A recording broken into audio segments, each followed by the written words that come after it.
Fear has a name. In the 1970s, that name was not yet known. But the fear was real. It spread like a chill across the Pacific Northwest. Young women started to disappear. One by one, they vanished. There were no obvious connections at first, just a quiet, growing dread. These weren't women who would just leave. They were students, daughters, sisters. They had plans for the weekend, then they were gone. The police had few clues to work with. It was like a ghost was moving through their towns, leaving only heartbreak and questions in its wake.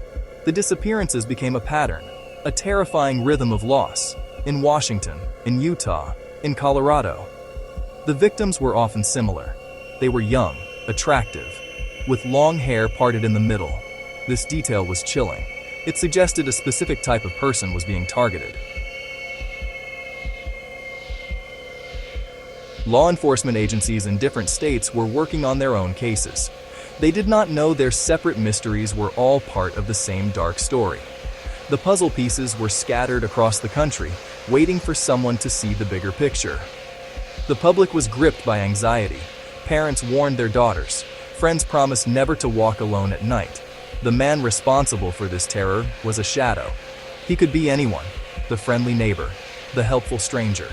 This invisibility was his greatest weapon. We in law enforcement felt the pressure mounting with every passing day. Each new case was a fresh wound, a reminder that we were failing. He was smart. He was careful. He knew how to blend in. This was not a typical killer. Something different, more methodical, far more dangerous. We understood we were not just hunting a criminal. We were hunting a monster who wore a human face. A monster who was getting better at his terrible craft with each life he took from the world. This essay will take you inside that hunt. It will not focus on the sensationalism that often surrounds these cases. Instead, it will lay out the facts. You will see how small clues, often overlooked at first, began to build a case. You will learn about the dedicated detectives who refused to give up. They worked long hours, sacrificing their time and their peace of mind. They were driven by a singular goal: to find the man responsible and bring him to justice before he could strike again. This is their story too. We start in Washington State, where the first alarms were sounded. We will move with the killer as he crossed state lines, leaving a trail of devastation. You will see how police departments slowly began to connect the dots. The story of catching a serial killer is often a story of communication, recognizing patterns, realizing that a local problem was actually part of a much larger, more terrifying crisis. You will hear about the witnesses who came forward, sometimes with only a fragmented memory of a man with a cast, a handsome stranger in a Volkswagen. This essay will show how these disparate threads were woven together, a chronicle of breakthroughs and setbacks, frustrating near misses, and moments of sheer, dumb luck that turned the tide in favor of the law. By following the timeline, you will understand how a faceless shadow was given a name: Ted Bundy.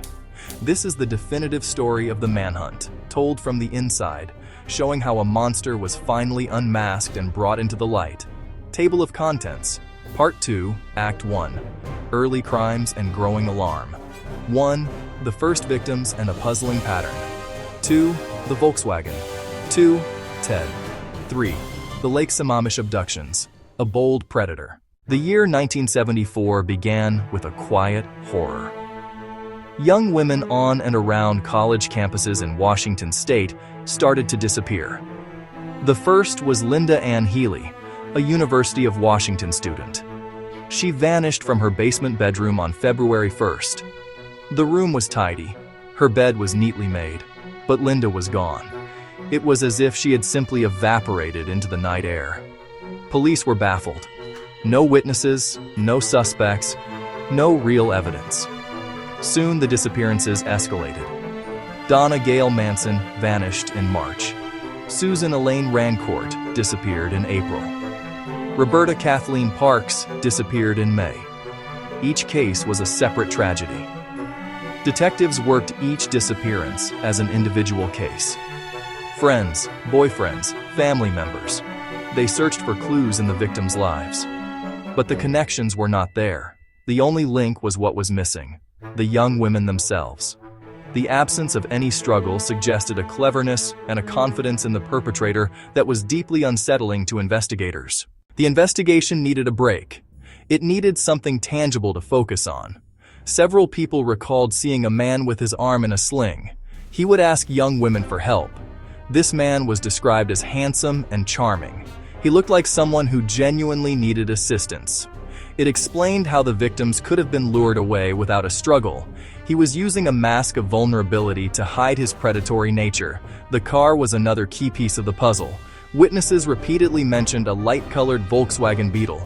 Then, a name surfaced. A woman who had been approached felt uneasy and refused to go with him. She remembered his name. He had introduced himself as Ted. This was a breakthrough. The police now had a physical description, a vehicle type, and a first name. The sketch was published in newspapers and shown on television. Police hoped someone would recognize him. One of the names that came up was Ted Bundy. He was a former student at the University of Washington, but Bundy seemed like an unlikely suspect. He was smart, articulate, and had no serious criminal record. He was studying law. Because of this, he was initially placed low on the list of potential suspects. The police had the right name, but they did not yet know how right they were. After his first escape, Bundy was moved to a more secure jail. But they underestimated Bundy's cunning and patience. He had acquired a hacksaw blade, slowly sawed a 1-foot square hole in the ceiling of his cell. He also starved himself, losing over 30 pounds. He dropped down into the apartment of the chief jailer, changed into the jailer's street clothes, and simply walked out the front door. His absence was not discovered for more than 17 hours. By the time the alarm was raised, Ted Bundy was long gone. He was heading for Florida. He arrived in Tallahassee in early January 1978.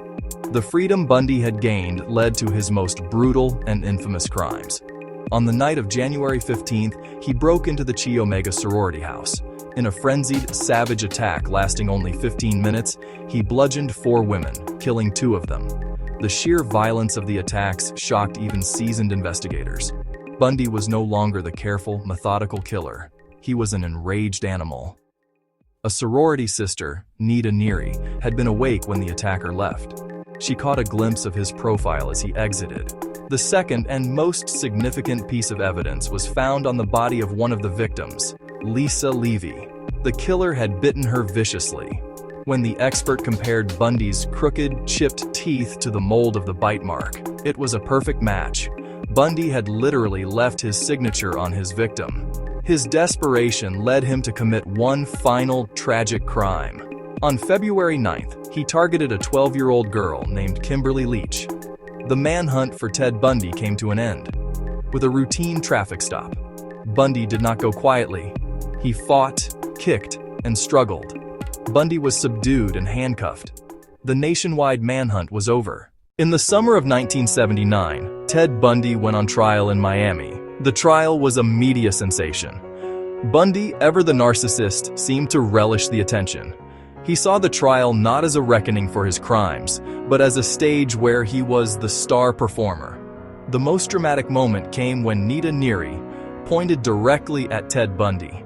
But the prosecution's strongest weapon was the forensic evidence. The jury found Ted Bundy guilty on all counts. The judge sentenced him to death in the electric chair. A second trial followed for the murder of 12-year-old Kimberly Leach. The jury found Bundy guilty. He now faced 2 separate death sentences. In the final days before his execution, he began to confess, admitted dozens of murders, describing them in a cold, detached voice.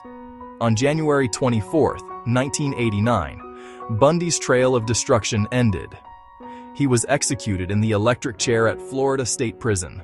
The hunt for Bundy helped pave the way for the creation of the FBI's Violent Criminal Apprehension Program, ensuring that a killer could no longer hide simply by crossing a border. The Bundy case forever changed the public's perception of what a killer looked like. It taught us that evil does not always announce itself. It can wear a friendly face. The story of catching Ted Bundy is a testament to the persistence of many good people, each contributing a small piece of the puzzle. It is a story of profound loss, but it is also a story of dedication and ultimate triumph. a quiet promise that even when faced with the darkest aspects of humanity, the pursuit of justice will relentlessly move forward.